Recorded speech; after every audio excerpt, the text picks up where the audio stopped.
नमस्कार मित्रों, मैं डॉक्टर दीपक मौर्य आज आपको बताऊंगा एक ऐसी समस्या के बारे में जो बहुत सारे लोग आए दिन कहीं न कहीं पीड़ित रहते हैं। कहीं न कहीं उनको पेट में मरोड़ रहता है, ऐंठन रहता है और आंव पड़ती है, पेचिश पड़ती है, जिसको हम प्रवाहिका आयुर्वेद में कहा जाता है। प्रवाहिका कहते हैं, आंव कहते हैं, पेचिश कहते हैं, अंग्रेजी में डिसेंट्री कहते हैं। ये बहुत कभी-कभी एंटमीबो हिस्टोलिटिका जो प्रोटोजोवन होता है, एक प्रकार का प्रोटोजोवन होता है, उसके वजह से भी होता है, आंव पड़ता है, पेचिश पड़ती है।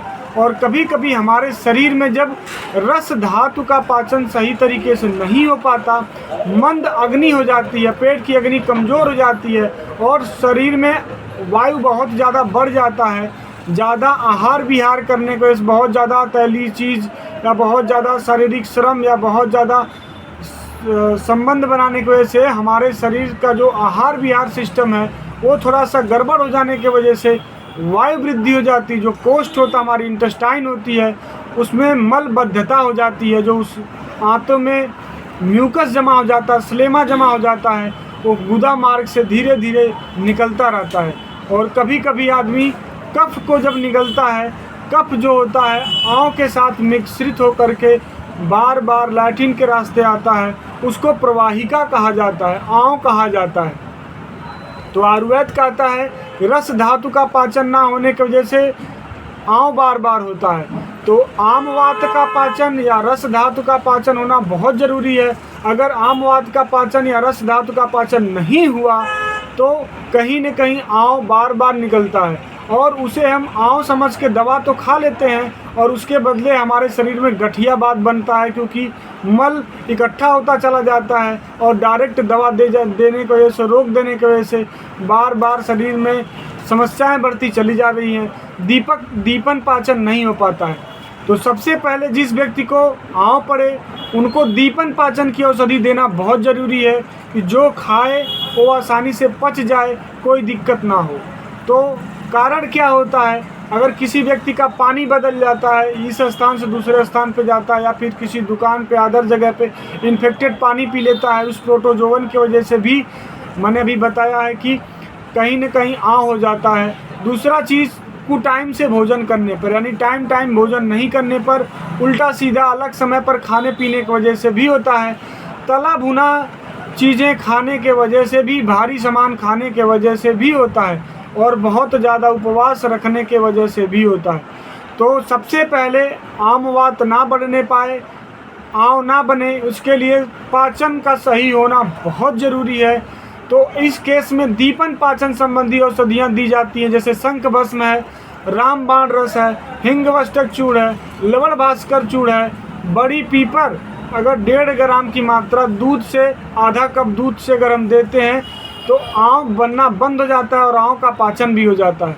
तो इन चीज़ों को आप इस्तेमाल कर सकते हैं किसी भी पेशेंट के लिए, बहुत अच्छा काम करता है। बार बार जो आंव पड़ती है, बार बार जो पेचिश पड़ती है, उससे राहत हो जाएगी।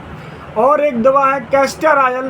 कैस्टर ऑयल अगर 10 ml हम सोंठ के पाउडर से, सोंठ के चूर्ण से या फिर पंचसार चूर्ण से मिला करके, अगर पानी के साथ 3 ग्राम सोंठ का चूर्ण, 10 ml कैस्टर ऑयल दोनों मिला करके अगर हम देते हैं किसी भी व्यक्ति को, तो कैसा भी आंव हो वो ठीक हो जाता है। ये है कैस्टर ऑयल, किसी भी कंपनी का आप इस्तेमाल कर सकते हैं, बढ़िया कैस्टर ऑयल मिल जाते। आंव को निकालने का भी काम करता है और आंव को पाचन करने का भी काम करता है। तो कैस्टर ऑयल भी आप रात में दूध के साथ या गुनगुने पानी के साथ 1 हफ्ते, 2 हफ्ते, 3 हफ्ते अगर आप इस्तेमाल करते हैं तो ये पेट को भी साफ करता है, साथ साथ में आंव के पाचन में भी मदद करता है और आंव को निकालने में भी मदद करता है। इसके अलावा अगर दस्त हो रही हो, संग्रहणी वाली समस्या हो, आंव बार बार हो रहा हो, तो कुटजारिस्ट बहुत अच्छी दवा है बार बार आंव की पेचिश की समस्या में। दूसरा दवा है मुस्तकारिस्ट, ये भी बहुत अच्छी दवा है। एक है धान्य पंचकारिस्ट। धान्य पंचकारिस्ट, इस तीनों को 5-5 ml की मात्रा मिला करके एक ढक्कन 1 कप पानी में डाल करके भुवनेश्वर रस के साथ अगर किसी भी पेट वाले मरीज को दिया जाए, उसका मरोड़, ऐंठन, पेट में दर्द, गैस पूरी तरीके से राहत मिल जाती है। और जो हमारा आहार होता है वो 2 प्रकार का होता है। एक आँव पैदा करने वाला आहार होता है, एक होता है आँव खत्म करने वाला आहार। जो हमारे शरीर में आँव पैदा करता है वो दूध है, यानी जिनको बार बार आँव पड़ रहा है उनको दूध लेना बंद कर देना चाहिए। उनको आँव खत्म करने वाली चीज़ छाछ पीना चाहिए।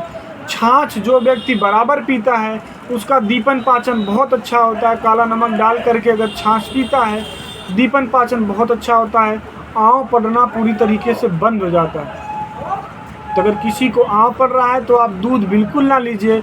आज का मॉडर्न साइंस यही थोड़ा सा रिसर्च करके बोला है कि दूध नहीं पीना चाहिए।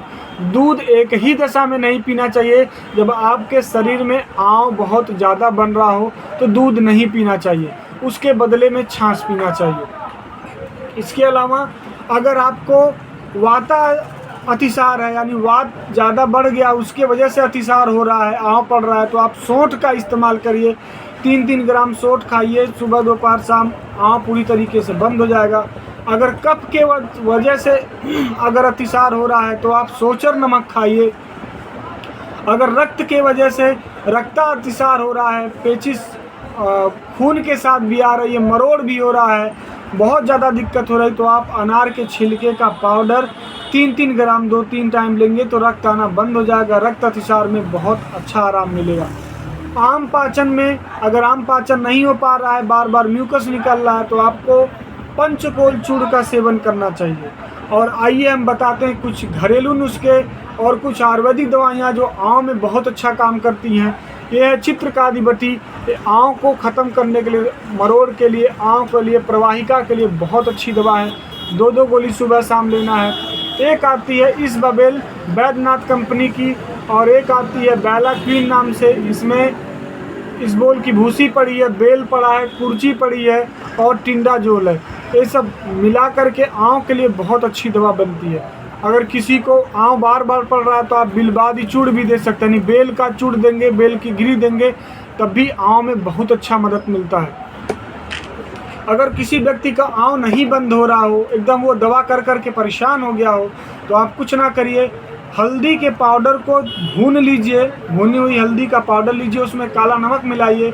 दोनों को मिलाने के बाद 3 ग्राम की मात्रा सुबह दोपहर शाम अगर देते हैं तो आँव में पूरी तरीके से राहत हो जाता है। इसके अलावा सौंफ, बेल का चूर्ण, बेल की गिरी, सौंफ और मिश्री, ये सब बहुत बढ़िया काम करता है। अगर किसी को चाहे कितनी पुरानी पेचिश क्यों ना हो, कितनी नई आँव क्यों ना हो, उसके लिए आप 300 ग्राम आप लीजिए मिश्री, 300 ग्राम सौंफ लीजिए, लेकिन उसमें से 150 ग्राम सौंफ को थोड़ा सा तवे पे भून दीजिए और 150 ग्राम सौंफ आधा कच्चा रखिए आधा पक्का रखिए, तो उसको पीस कर पाउडर बना के रख लीजिए। दिन भर में 3 से 4 बार अगर आप इस्तेमाल करते हैं तो कैसा भी नया से नया, पुराना से पुराना आँव हो, बार बार आप दवा खा करके थक गए हों, तो तुरंत बहुत ही बेहतरीन रिजल्ट है, 100% रिजल्ट है। बहुत सारे मरीजों पे आजमाया हुआ मेरा रिजल्ट है, आप इसको आसानी से इस्तेमाल कर सकते हैं। इसके अलावा अगर किसी को बहुत ज़्यादा पेचिश पड़ रही हो तो आप मेथी का पाउडर बनाइए, कच्ची जो मेथी होती है बिया, उसका पाउडर बनाइए, 3 ग्राम आप दही में डाल करके दिन भर में 2 से 3 बार देते हैं, तब भी पेचिश में बहुत अच्छा काम करता है। इसके अलावा अगर किसी को खूनी पेचिश हो रही हो तो आप बेल की गिरी यानी बेल का गुद्दा 10 ग्राम लीजिए, सूखा धनिया 10 ग्राम लीजिए और मिश्री मिला करके तीनों को खूब अच्छी तरीके से ताज़ा पानी के साथ चूर्ण इस्तेमाल करते हैं, तब भी खूनी पेचिश में तुरंत का तुरंत राहत मिलता है। इसके अलावा अगर आप होम्योपैथी में दवा लेना चाहें तो अगर आपको नॉर्मल पेचिश है तो आप थूजा का मदर टिंचर लीजिए और मर्क साल लीजिए। अगर आपको खूनी पेचिश है तो मर्क क्योर लीजिए। इसके अलावा आपको चौलाई का साग अगर खाते हैं तो आँव में बहुत अच्छा मदद करता है। छोटी हरड़ और पीपर का चूर्ण 3 ग्राम छोटी हरड़ का चूर्ण और 1.5 ग्राम पीपर का चूर्ण, ये दोनों मिला करके गुनगुने पानी से अगर दिन भर में 3 बार 4 बार इस्तेमाल करते हैं तो हर प्रकार की पेचिश में बहुत अच्छा काम करता है। तो आप चाहे सौंफ का नुस्खा इस्तेमाल कर लीजिए, चाहे बेल के चूर्ण का नुस्खा इस्तेमाल कर लीजिए, चाहे मेथी का नुस्खा इस्तेमाल कर लीजिए, ये हर प्रकार की पेचिश में आँव में बहुत अच्छा काम करता है। आप अपने नज़दीकी वैद्य की सलाह से आप इस्तेमाल करें। स्वस्थ रहें, मस्त रहें। धन्यवाद, नमस्कार।